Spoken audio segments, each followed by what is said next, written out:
Proteção e traição, o dano invisível nos relacionamentos narcisistas. Olá!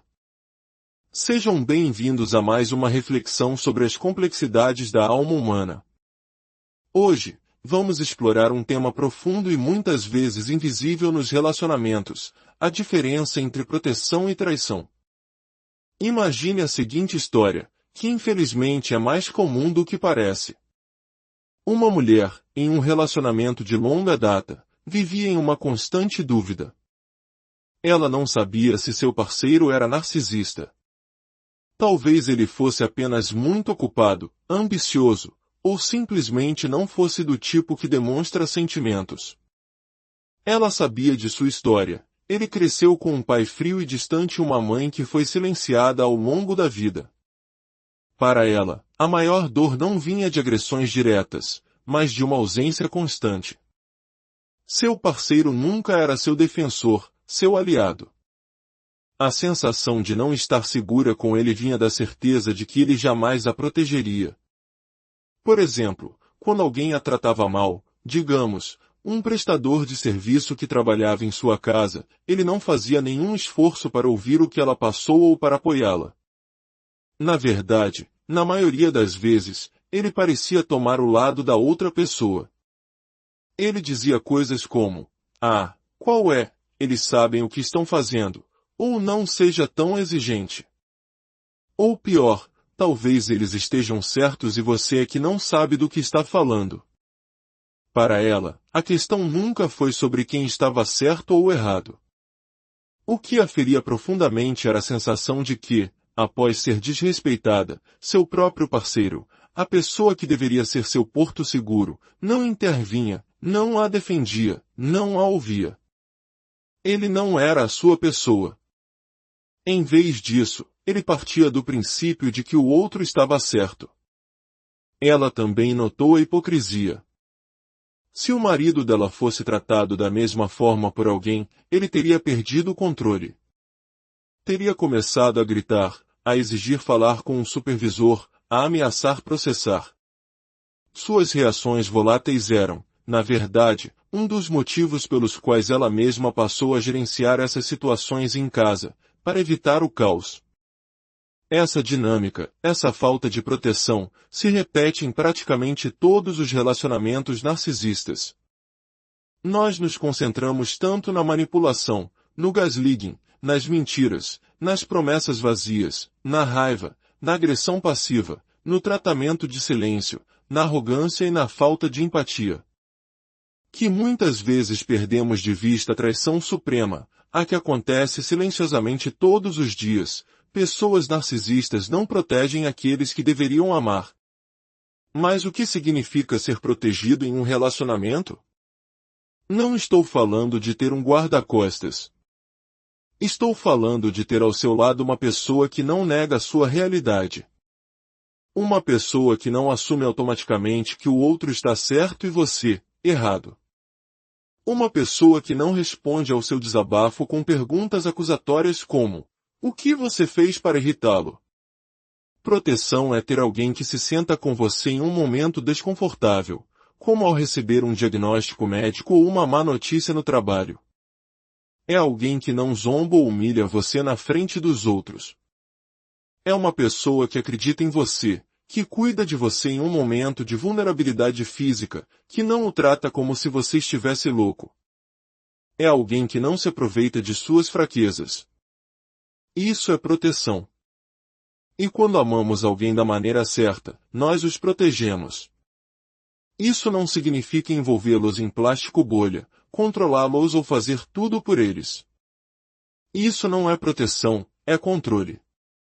Por definição, um pai ou uma mãe narcisista não protege seu filho. Eles exigem, mas não apoiam.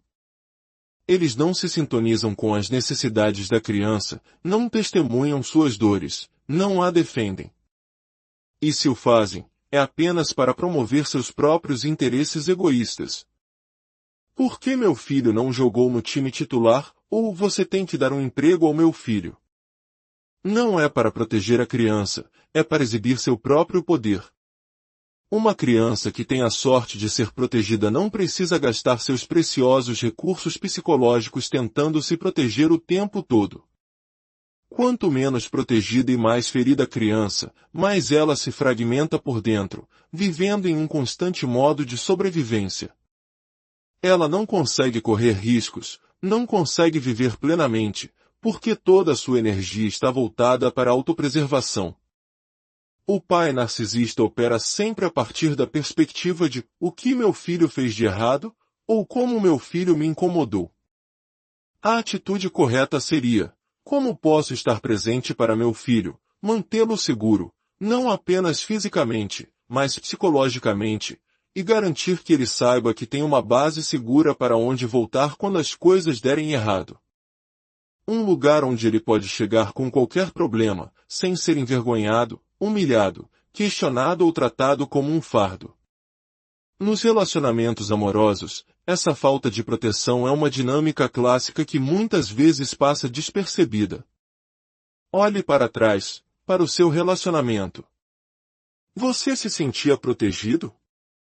Na verdade, uma das maiores dores que podem surgir ao refletir sobre um relacionamento narcisista é a lembrança de ter visto essa pessoa defender e lutar por outra pessoa, talvez até mesmo às suas custas. Isso alimenta um sentimento constante de não ser bom o suficiente, de se perguntar, por que não eu? Isso mostra que a pessoa narcisista era capaz de proteger alguém. Só não era você. Não ser protegido significa ser deixado à deriva.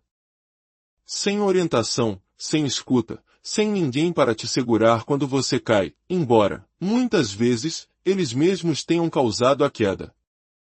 Significa ser colocado em posições financeiras perigosas, ter que tomar decisões difíceis sobre a casa, os filhos ou os animais de estimação por causa da irresponsabilidade deles, sem poder consultá-los, porque a reação seria raiva ou acusações.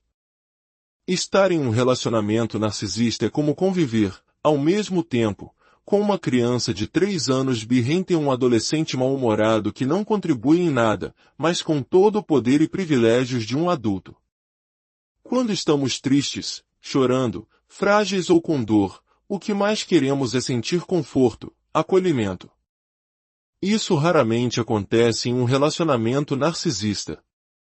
Nesses momentos, você se sente mais desprotegido do que nunca.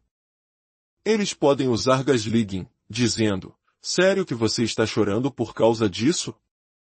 Não é para tanto. Eles podem revirar os olhos, dar um suspiro pesado, como se consolar você fosse uma obrigação terrível. Ou podem simplesmente rejeitá-lo, eu não tenho tempo para isso. Tudo isso soa como rejeição, frieza e invalidação. Mas, em sua essência, é a mais pura falta de proteção. Você não está seguro. Você se fragmenta para sobreviver, e passa a viver a vida de uma maneira restrita e ansiosa.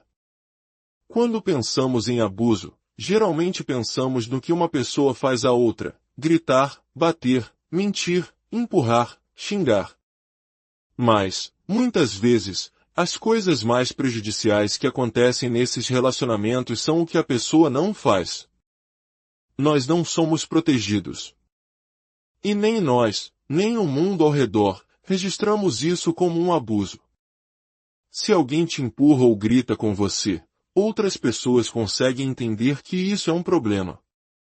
Mas quando você não é protegido, a percepção geral é: bem, você é um adulto, pode se proteger sozinho. A questão não é se você pode ou não se proteger. A questão é que, em um relacionamento, a segurança psicológica é construída sobre a ideia de que a outra pessoa está lá por você, que vocês são um time. Assim como a criança que se sente protegida se arrisca mais e permite que seu verdadeiro floresça, o mesmo acontece nos relacionamentos adultos. Quando nos sentimos protegidos, confiamos mais em nós mesmos, porque sabemos que é um lugar seguro para voltar. E, acima de tudo, não nos sentimos loucos. Isso simplesmente não acontece em um relacionamento narcisista. Pense por um momento sobre essa ideia de proteção, ou a falta dela, em seus relacionamentos, e como isso o afetou. Quando não somos protegidos, o mundo parece mais arriscado. Sentimos-nos menos corajosos. Sentimos-nos insuficientes. Sabemos, a partir do estudo do trauma, que o dano vem tanto da ação traumática em si quanto da resposta que recebemos depois. Quando uma pessoa é ferida e não há ninguém a quem ela possa contar com segurança, ninguém que acredite nela, cuide dela ou lute por ela, o impacto do trauma é significativamente pior. A fragmentação interna acontece.